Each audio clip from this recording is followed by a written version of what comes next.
Programme میں خوش آمدید. میں ہوں سلمان حسن. ساتھ موجود ہیں مجیب الرحمان شامی صاحب. ناظرین, اس وقت صورتحال جو ہے وہ تشویشناک ہے سیلابی صورتحال کو لے کے, اور کوشش یہ کی جا رہی ہے حکومت پاکستان کی طرف سے, خاص طور پہ پنجاب حکومت کی طرف سے, کہ جو لوگ متاثر ہو رہے ہیں یا ہو سکتے ہیں ان کو محفوظ مقامات پر منتقل کیا جائے. ہماری جو ٹیم ہے دنیا نیوز کی, وہ مسلسل فیلڈ سے اپڈیٹ کر رہی ہے. کل بھی ہم نے آپ کو بتایا تھا کہ کس طرح پل پل کی, لمحے لمحے کی جو اپڈیٹس ہیں وہ آپ تک پہنچا رہی ہے. الیکٹرانک میڈیا جو ہے وہ اس میں پیش ہے, اور ہمارے جو رپورٹرز ہیں, ہمارے جو اینکر پرسنز ہیں, وہ ان مقامات تک پہنچ رہے ہیں, وہاں پر جا رہے ہیں جہاں پر اب تک شاید انتظامیہ بھی نہیں پہنچی ہے, اور لوگ ابھی بھی پانی میں پھنسے ہوئے ہیں. تو آگے چل کر ہم تفصیل سے جو ہے وہ اس پر ہم بات کریں گے کہ آج جو ہے دنیا نیوز کی جو ٹیم ہے وہ کہاں گئی اور کیا مناظر اس نے دیکھے. بہرحال ملتان کو کہا جا رہا ہے کہ ڈبل جیپرڈی ہے اس وقت, دوہرا خطرہ ہے راوی سے, چناب سے, اور وہاں پر جو ہے وہ کیا صورتحال ہے وہ بھی اپنے نمائندے سے معلوم کرتے ہیں. پی ڈی ایم اے نے تازہ ترین جو ہے وہ کچھ اعداد و شمار جاری کیے ہیں. ہلاکتیں 46 ہو گئی ہیں, 35 لاکھ افراد متاثر ہو چکے ہیں. اب تک 4000 بستیاں ہیں جو کہ پانی میں ڈوب چکی ہیں. البتہ 15 لاکھ افراد کو ریسکیو بھی کیا گیا ہے, یہ بھی جو ہے وہ بڑی اہم بات ہے. 13 لاکھ سے زائد ایکڑ زمین جو ہے وہ متاثر ہو چکی ہے, جہاں پر فصلیں کی فصلیں برباد ہوئی ہیں. بہرحال مریم نواز صاحبہ جو ہیں, آج انہوں نے ایک اجلاس کی بھی صدارت کی. وہاں پر یہ فیصلہ ہوا کہ خاص طور پہ جو فوڈ سیکورٹی, یعنی آٹا روٹی, اس کی قیمت نہ بڑھنے دی جائے, اس کی ہدایات کی ہیں. وہ خود آج لاہور کے علاقے چونگ میں موجود رہی. وہاں فلڈ ریلیف کیمپ کا انہوں نے دورہ کیا, اور عارضی جو اسکول بنایا گیا ہے بچوں کے لیے, یعنی کہ جو بنایا گیا, اس میں ان بچوں کے ساتھ وہ گل مل گئی, ان کو کچھ تحائف وغیرہ بھی دیے. تو وہ بھی آج ہم نے مناظر ایک بار پھر دیکھے. دوسری طرف گجرات میں صورتحال جو ہے وہ بڑی تشویشناک رہی. وہاں پر شدید بارش ہوئی, ریکارڈ بارشیں 577 ملی میٹر, اور اربن فلڈنگ جو ہے وہ وہاں پر ہو گئی ہے. تو اس وقت پورا ملک کے تمام لوگ سبھی جو ہیں وہ اس وقت لڑ رہے ہیں. ہمارے جیسی نمائندے بھی ساتھ آتے ہیں تو ہم ان سے بات کرتے ہیں. شامی صاحب, لڑ رہے ہیں آفت سے, جی طوفان سے, آپس میں نہیں لڑ رہے. ہاں اچھا, نہیں آپس میں بھی نوک جھونک تو چل رہی ہے. نوک جھونک اور چیز ہے. ہاں اچھا شامی صاحب, ابھی ہم اپنے نمائندے سے بھی اپڈیٹ لیتے ہیں ملتان کے بارے میں, لیکن گجرات میں جو ہے وہ صورتحال بڑی بہت شدید بارش ہوئی ہے. ہاں جی, ریکارڈ بارش ہوئی ہے. اور یعنی کراچی جو ہے اس کو بھی پیچھے چھوڑ گیا. ہاں جی, گجرات. اور مجھے تو یعنی خدشہ لاحق کو, اگر اتنی بارش لاہور میں ہو جائے تو خدا معلوم یہاں کیا ہوگا. لیکن پانی جو ہے اب اس نے پورے گجرات کو گھیرے میں لے لیا ہے. اس کے باوجود بھرن اترنا شروع ہوا ہے, تھوڑا سا سکون لوگوں کو آیا ہے, لیکن بہت ہی ایک مشکل صورتحال میں اہل گجرات مبتلا ہے. بالکل. اچھا سر, ملتان سے ہمارے جو نمائندے ہیں جانشیر خان صاحب, انہوں نے ہمیں جوائن کر لیا ہے. وہاں کیا صورتحال ہے معلوم کرتے ہیں. جانشیر, آپ ہیڈ محمد والا پہ ہیں, ہم دیکھ رہے ہیں آپ مسلسل اپڈیٹ کر رہے ہیں, یا کیا ابھی سچویشن ہے؟ یہ کہا جا رہا ہے کہ جی جو سڑک ہے اس کے دونوں جانب بھی پانی ہے, وہ بھی خطرے کے نشان تک پہنچ گیا ہے, اور بریچ کرنے کا فیصلہ ابھی تک نہیں ہوا. ہوتا ہے تو اس سے کیا ہوگا پھر؟ دیکھیں سلیمان, ابھی ہمیں بھی یہ انڈرسٹینڈ نہیں کر پا رہے ہیں کہ انتظامیہ جو ہے یہ بریچنگ کا فیصلہ کیوں نہیں کر رہی ہے. اب صورتحال یہ ہے کہ ہیڈ محمد والا یہ جو روڈ ہے, اس کے اوپر ایک آخری جو بند ہے جسے گرے والا فلڈ بند کا نام دیا گیا ہے, یہ صدر کا علاقہ ہے, اور اس طرف اب سٹی کا علاقہ ہے. اب پانی ایسے سمجھے صدر کے علاقے میں اس بند کے کناروں کو چھو رہا ہے. پیچھے اگر ٹریول کر جائیں, جھونک ویس کے علاقے میں موزہ گھلو ہے, وہاں پر سروانی ہے, بخش والا ہے, ککر والا ہے, کھجی والا ہے, یہ سارے موزے ڈوبے کھڑے ہیں جو بند کے اس طرف ہیں صدر والی سائڈ پہ.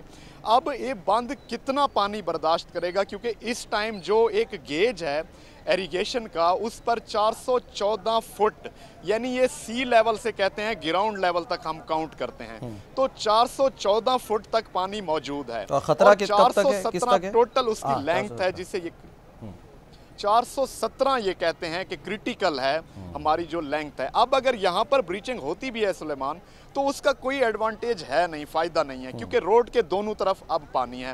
اب یہ جو دوسرا ان کا پلان ہے, یہ جا رہے ہیں کہ شیر شاہ جو فلڈ بند ہے وہاں سے بریچنگ کی جائے. ایک سیکشن میں جو پانی موجود ہے سورج میانی, ساتھ ساتھ شیر شاہ فلڈ بند, لنگڑیال, سیال اور یہ قاسم بیلا کے پورے جو علاقے ہیں, وہاں سے یہ پانی شفٹ کریں.